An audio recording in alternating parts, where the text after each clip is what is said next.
Kumusta mga ma'am, mga sir? Shield here. So, first video natin for 2026. Belated Happy New Year. Nandito tayo ngayon sa Taytay. Papunta tayo ng casa para sa ating PMS. So, odo natin 38,580 yung actual. So, yung PMS natin ngayon is for 40,000 kilometers, pero mag-performance na kasi and hindi natin na-reach. Kaya papunta pa rin tayo ng casa para sa PMS. Actually wala na akong plan mag-video tungkol dito kasi ilang video na yung nagawa natin sa PMS. Pero meron nag-request kasi inaabangan daw niya kung ano yung mga pinapagawa natin, kasi tayo yung nauuna na PMS sa kanya. Tapos yun daw, ito daw yung sinusundan niya. So gawin natin. Actually, plan ko early Feb pa dapat ako magpapa-PMS. Pero sa mga nakakaalam, medyo malapit na mga anak si Mrs. So, para hindi magkaipitan, baka malagpasan natin yung PMS. So, gawin na natin ngayon kahit medyo maaga tayo sa Odo. Anyway, binilang ko din naman kanina, parang siguro yung PMS ngayon tapos yung next, baka yun na yung last na PMS ko sa casa. Pero pinag-iisipan ko pa kasi kung bibilangin, February ngayon and September this year mag-e-end yung warranty natin. So January ngayon, February, March, April, May yung next nating PMS. Tapos June, July, August, September tatapak ng mismong end ng warranty. So yun, sa September iisipin ko pa kung mag-i-stay tayo sa casa. Pero kung mag-i-stay man tayo sa casa, hindi na natin kailangan ipagawa lahat nung nasa booklet. Siguro extend natin para hindi ganun kasakit sa bulsa. Pero tingnan natin, medyo matagal-tagal pa. Anyway, balitaan ko na lang kayo kapag medyo malapit na tayo sa casa. Nakaschedule ako actually ng 2. Medyo na-late tayo. Tumawag na rin kanina. Pero na-update ko naman na malilate tayo ng mga 30 minutes. So, ito na yung Suzuki. Sana konti yung tao today yung nagpapa-PMS, kasi after nito diretso tayo sa office.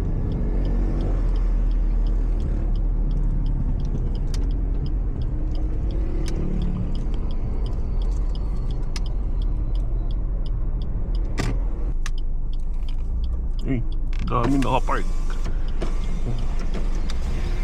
Pero mukhang konti lang. Yung iba PMS ay repair. Ayun o, nagpapapaint.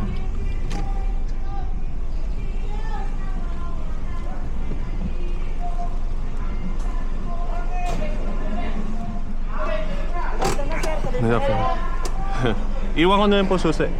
Thank you.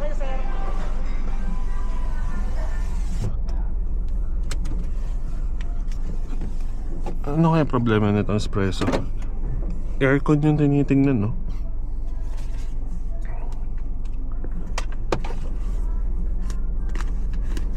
Anyway, update ko na kayo mamaya. Pasok muna tayo.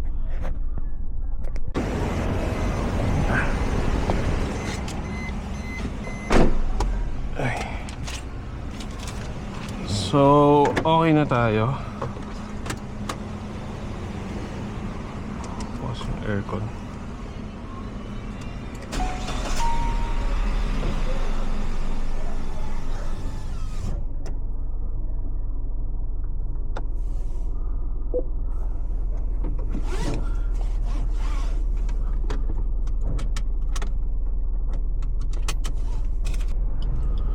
Let's go. Gate pass.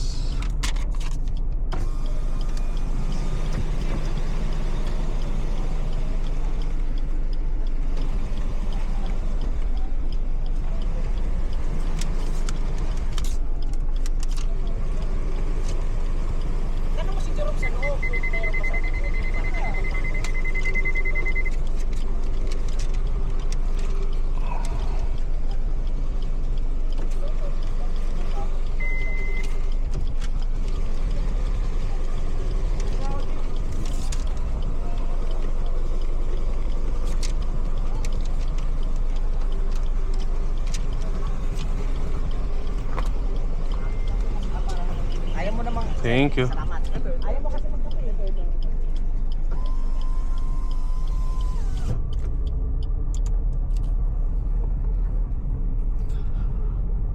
So nasa floodway na tayo ngayon and papunta na tayo ng office. And habang nasa daan, pag-usapan lang natin kung magkano inabot, ano yung mga ginawa, and ilang mga comments. So kung magkano, inabot tayo ngayon ng almost 6.4, parang 6.350. Tapos yung ginawa ay change oil tsaka brake cleaning. So kung napansin nyo, wala tayong palit ng spark plugs ngayon.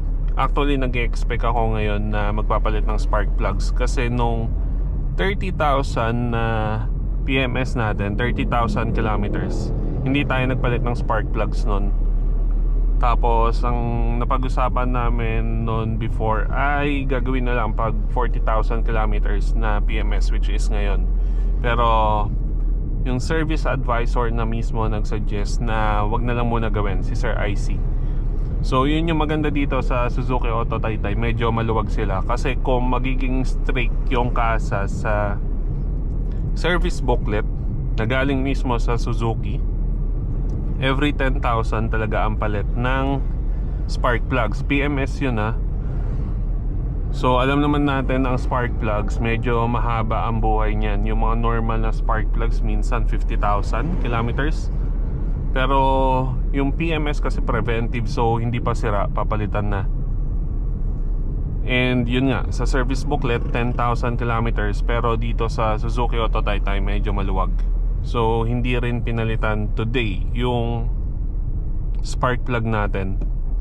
Tapos pag sakasa kasi yung PMS dyan, every kilometers, every PMS templated na yung Excel niyan. So nandun na yung mga ano yung mga gagawin, nandun din yung mga optional. Tapos meron dalawang optional na medyo malaki yung presyo dun sa pinagawa natin PMS. Pero parehas naman yung tinanggal. Yung isa, engine treatment. So yung engine treatment, kung hindi naman tinanggal ni Sir IC, papatanggal ko din. Pero nagkusa na tanggalin. Yung engine treatment, hindi ko siya ginagawa. Never ko siyang ginawa kasi on time naman tayo magpa PMS. Recommended siya gawin kung madalas nyo namimiss yung PMS nyo, especially yung change oil. Tapos yung isa na mahal din, nakalimutan ko kung ano, pero yun, tinanggal na rin ni Sir IC. Then yung isa naman, yung sa brake cleaning, tatlong items yon. Bali, brake cleaner, yung ni-spray, brake paste, tapos yung sa brake squill. So yung brake squill pinatanggal natin. Actually, nung nagka Suzuki Espresso, syempre ito yung una natin brand new, saka ko lang narinig yung brake squill. Tapos sinerge ko siya before, recommended lang siya kapag maingay yung preno, kapag meron kayo naririnig na matinis sa preno, or bago yung brake pad. So hindi naman tayo pasok sa mga ganong criteria, kaya pinapatanggal ko siya. Kasi yung brake squill parang nasa 600 yata, kung tama yung tanda ko. Ang never kong pinatanggal na para sa akin importante ay yung brake paste. Yung brake paste, klase siya ng grease na specific for sa brakes.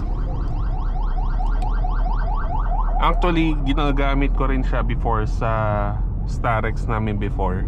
Tapos DIY lang, and mahal talaga yung brake paste. May mabibili ka sa Shopee Mall, maliit lang, parang sachet. Tapos medyo pricey siya.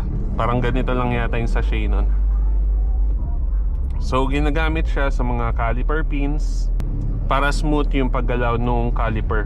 Kasi katagalan, na-experience ko lang din sa Starex, kapag hindi yun naalagaan, nagkakaalog yung caliper. So kahit konting lubak, Wait lang ha. Huminto yung nasa unahan natin eh. So konting lubak lang, may maririnig kayong lagotok sa preno. Tapos pag inalag nyo yung brake, yung caliper nyo may lagotok. Ganun siya pag hindi naalagaan. So pag nag-brake cleaning, dalawa lagi yung kinukuha ko. Hindi ko pinapatanggal yung isa sa kanila, brake cleaner tsaka brake paste.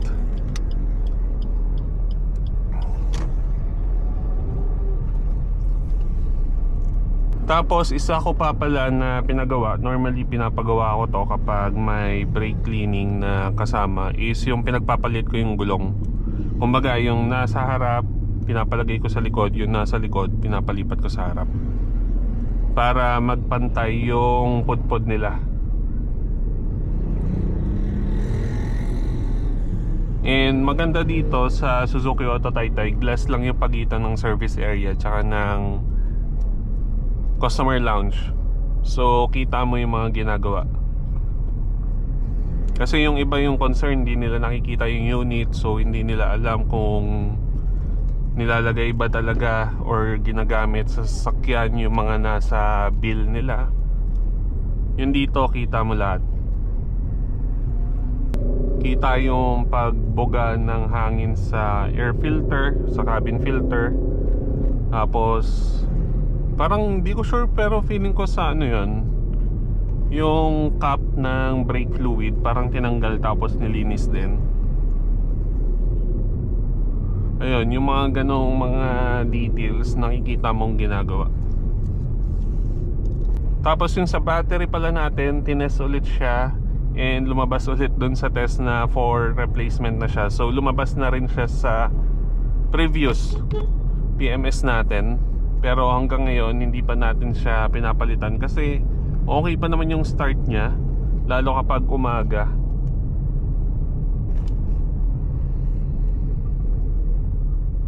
And huli kong check, okay pa din naman yung fluid, yung tubig ng battery. Yung tubig ng battery, hindi basta-basta nagre-refill nun. Meron din yung level. Makikita yon sa gilid ng battery. Medyo malabo lang, pero dun sa gilid may mga butas-butas dun. Dun yung makikita kung nasa level pa ba. Pag puno kasi yung battery ng tubig, possible siya mag-overflow. And yung overflow, nakakasira yon nung mga pintura. Karanasan ko rin yung before, nagkalat yung tubig. So nagtuklapan yung pintura, tapos nagsimula yung kalawang.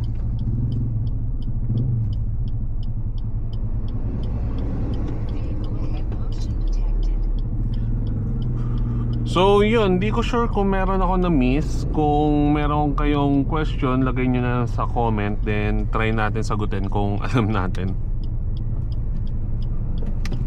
Pasok tayo.